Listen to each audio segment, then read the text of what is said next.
All right, top five records. Justine Jukama from Riga, Latvia. We are talking Lana Del Rey, and we are to the part where we get to get weird. We are talking your honorable mention. Again, Lana's got a huge catalog, and already we've talked about how different every album cycle is.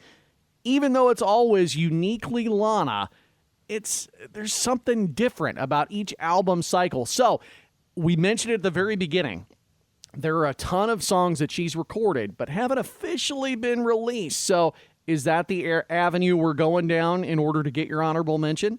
Well, I don't know. Before that, um, I absolutely need to mention her latest album. Did you know there's a tunnel under Ocean Boulevard? I know her titles sometimes are just like, um, they just don't stop. Um, for example, on this album, there's a song called "Grandfather, Please Stand on the Shoulders of My Father While He's Deep Sea Fishing," and yeah, he's just that she just has a way with titles. I think she gave up by this album. Um, but yeah, off of this album, I have to mention these songs. I love them. So, of course, A&W, that's I think one of the most popular ones off of this album. It's it's really sad if you listen to the lyrics and if you read about the song. She talks a lot about her family and her traumas and all the not so bright and shiny stuff. On this album, there's also Fingertips, which also is a really tragic song. I'm sure I haven't made you listen to it and be like, shh, listen to this. I have memories. I think I've done that in the car. Just, guys, listen. Um, yeah, also, I love Paris, Texas. I don't know what about this song is exactly that I love it, why I love it. But I know it's featuring SYML or with SYML.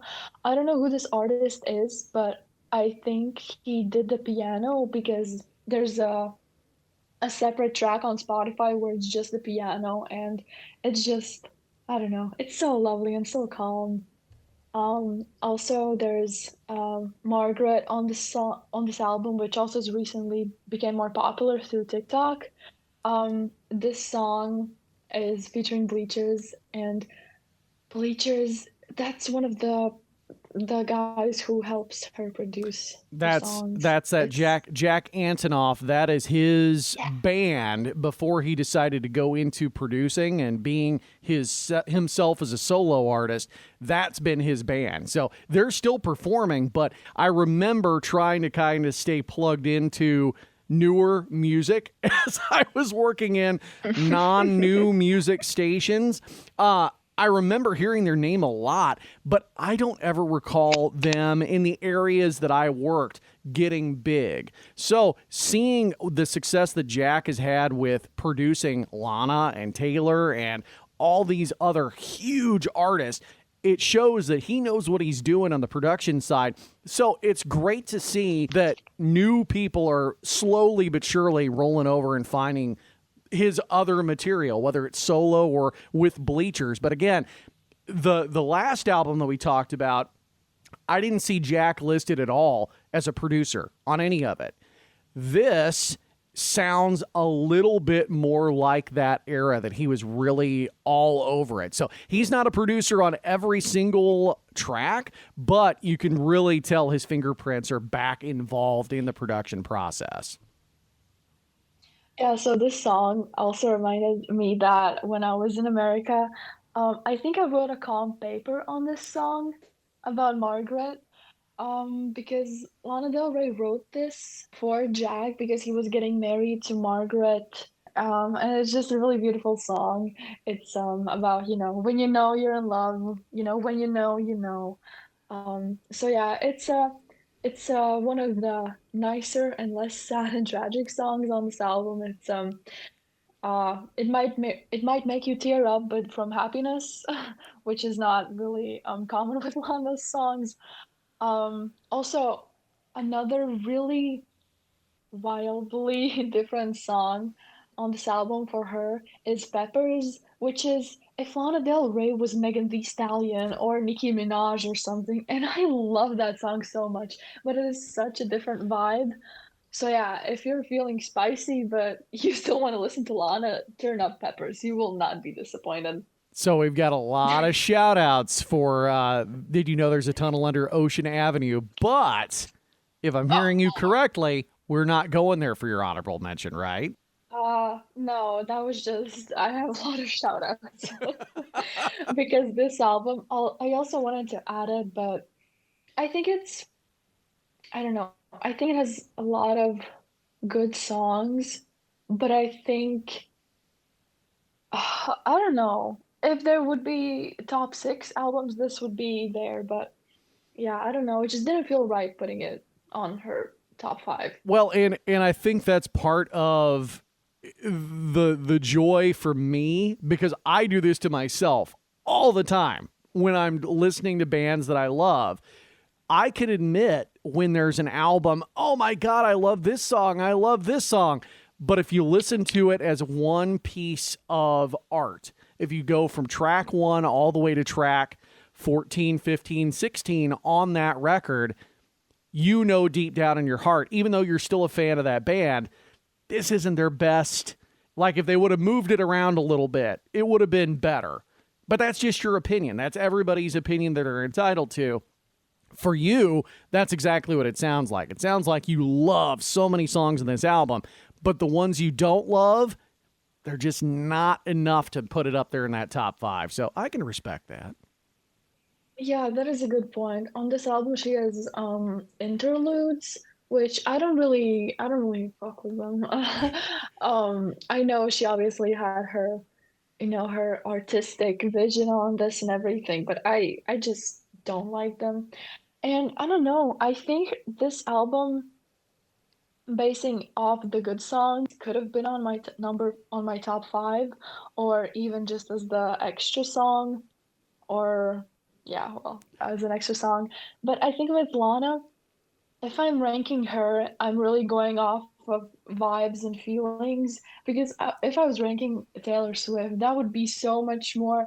I have to calculate, how much each song, which album is the better one and the songs, and there's so many albums and everything. And that I think I would have to calculate for that because she is the mastermind. So I would want to match that vibe when I'm ranking her, to respect it. But for Lana, I think she's really more about, the feels and the vibes, and you just go with the flow.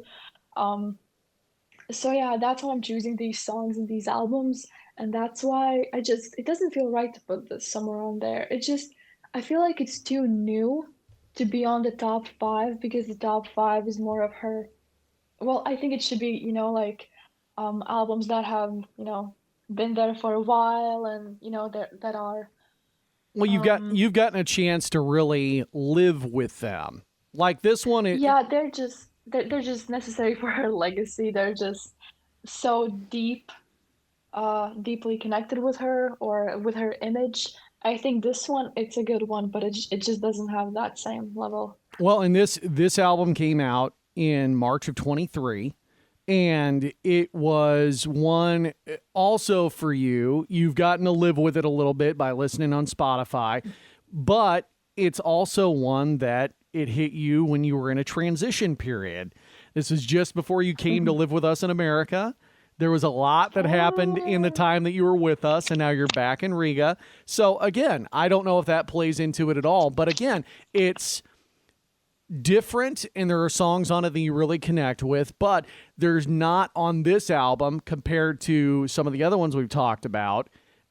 It doesn't have the holy crap, she's doing something completely different than she's ever done before. It's a little bit of the tried and true Lana method, but it's not quite there if I'm picking up what you're putting down. yeah, I don't think it would have the legendary status over time. And I'm curious to see when she does release her country album if it's going to be in that same boat or if it's going to be that's mind blowing. It shouldn't work, but it does. So it's time will tell. Time will certainly tell. But Yeah. we're talking hypotheticals. We need to talk about what your honorable mention is. So my honorable mention, she has a lot of songs which are also like ones with monologues in front of them, or unreleased versions, the ones she scrapped, or live versions. Some of her live, like Million Dollar Man performed live. It's just, I think it gives you chills sometimes. I think she really cooked with those songs and those performances. Um, but I think is my topic. I'm just because I'm going off of vibes and memories, I'm going to choose the song "Jealous Girl" because when I was in the States, I had my cheerleading era, and I was illegally driving around, and those are such good memories. And I had two songs. Another one was prom song because obviously I had prom, but the Jealous Girl, it really hit deep because it has that cheer in the middle of it. It has be aggressive, and the cheer is slightly different from the one that I had, but it's just I was like, oh my God, I'm living this American experience. Also, I had this revelation with one of Taylor's songs with Miss Americana that turns out she has cheers in the song lyrics, go fight and win. But I just would have never realized that if I never would have come to America because that's just, for Americans, that's obvious. But for me, that's like, wow, that's crazy. Did you guys know that? You were living your best American life while you were here, and we love it. Well, anyway, so that said, this is one of those songs that it is so off the beaten path for Lana that, again, you shouldn't be surprised when she tries something new or does something new, because more often than not, when she throws something against the wall to try it out, much like what she's doing with her country, it works. And this being so much poppier than what we're used to listening to Lana, it really connects. And again, I just think it's interesting and funny to hear from your perspective.